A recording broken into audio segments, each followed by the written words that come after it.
Hello student, कैसे हो आप सब। आई होप अच्छे होंगे। आपका हमारे यूट्यूब चैनल पर स्वागत है। हम पढ़ रहे हैं बीएससी बीएड सेकेंड ईयर की ऑर्गेनिक केमिस्ट्री। इसके अंदर हम यूनिट नंबर 3 को पढ़ रहे हैं। अभी हम पढ़ रहे हैं एल्केन के मेथड्स, यानी कि एल्केन बनाने की विधियाँ। तो कल हमने पढ़ी थी वुड्स अभिक्रिया, यानी कि वुड्स रिएक्शन के थ्रू हम कैसे एल्केन का निर्माण करते हैं। तो आज हम पढ़ेंगे एक दूसरी रिएक्शन जिससे हम एल्केन का निर्माण करेंगे। तो वो रिएक्शन है कोल्बे रिएक्शन। कोल्बे रिएक्शन के द्वारा कैसे एल्केन का निर्माण होता है, इसके बारे में हम अभी डिस्कस करेंगे। तो जब कार्बोक्सिलिक अम्ल के सोडियम या पोटेशियम लवणों के सांद्र विलयन का विद्युत अपघटन करवाया जाता है तो उच्चतर एल्केन प्राप्त होते हैं। मतलब जो भी हमारे कार्बोक्सिलिक अम्ल होंगे उनके सोडियम या पोटेशियम लवणों का हम क्या कराएंगे, उसके सांद्र विलयन का विद्युत अपघटन कराएंगे तो हमें क्या मिलेगा, उच्च एल्केन मिलेंगे। एग्जाम्पल के थ्रू बताती हूँ। यह है कार्बोक्सिलिक अम्ल का पोटेशियम लवण। 2 मोल कार्बोक्सिलिक अम्ल के पोटेशियम लवण की अभिक्रिया जल के साथ कराई और उसका विद्युत अपघटन कराया तो हमें क्या प्राप्त हुआ, एल्केन प्राप्त हुए। ये एल्केन कौन सा है, उच्च एल्केन है। ठीक है। इस रिएक्शन में एल्केन के साथ साथ हमें कार्बन डाइऑक्साइड गैस भी मिलती है, हाइड्रोजन भी मिलती है और पोटेशियम हाइड्राइड भी प्राप्त होता है, जो कि एक प्रकार का प्रबल क्षार होता है। ठीक है। इसका दूसरा एग्जाम्पल देखते हैं। जब इसकी रिएक्शन हम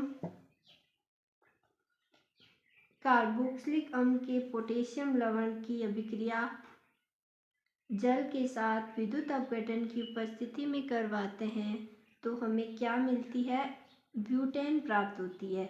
कार्बन डाइऑक्साइड, हाइड्रोजन और पोटेशियम हाइड्राइड भी इस रिएक्शन में हमें प्राप्त होते हैं। अब हम पढ़ेंगे इस रिएक्शन की मैकेनिज्म। तो मैकेनिज्म पढ़ते हैं।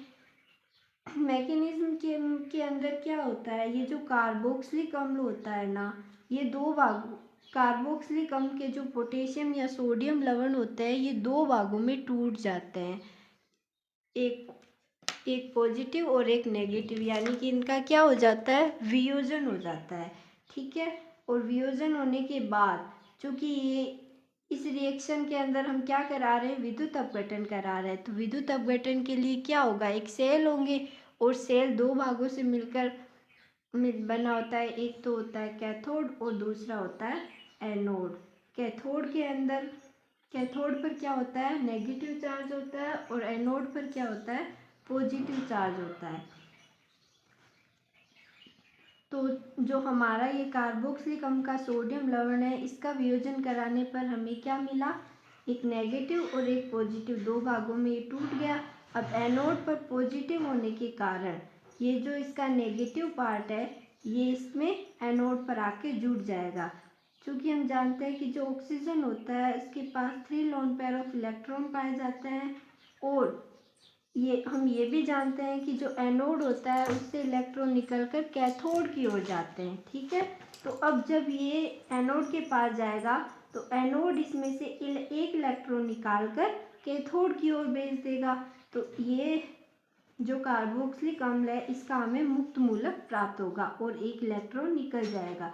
अब ये जो कार्बोक्सिलिक अम्ल के का जो मुक्त मूलक प्राप्त हुआ है इसके अंदर से भी कार्बन डाइऑक्साइड निकल जाएगी और हमें क्या बने प्राप्त होगा, एथेन का मुक्त मूलक प्राप्त होगा। इसी प्रकार एक और एथेन का मुक्त मूलक आएगा और दोनों आपस में रिएक्शन करके ब्यूटेन का निर्माण करेंगे, जो कि क्या है, एक प्रकार की उच्च एल्केन है।